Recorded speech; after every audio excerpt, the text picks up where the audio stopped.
মালিক আজকের তওবাকে উম্মতের তওবা হিসাবে গণ্য করেন। আপনি আমাদের উপরে বড় নারাজ হয়ে গেছেন।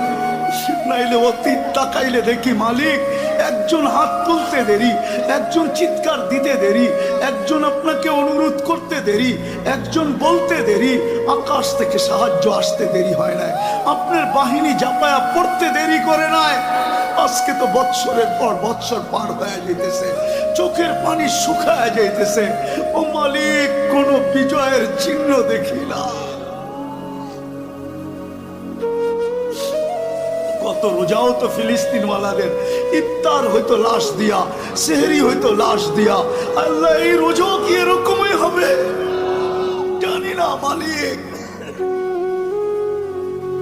এত নারাজ হয়ে গেলেন কেন মালিক? এত নারাজ হয়ে গেলেন কেন?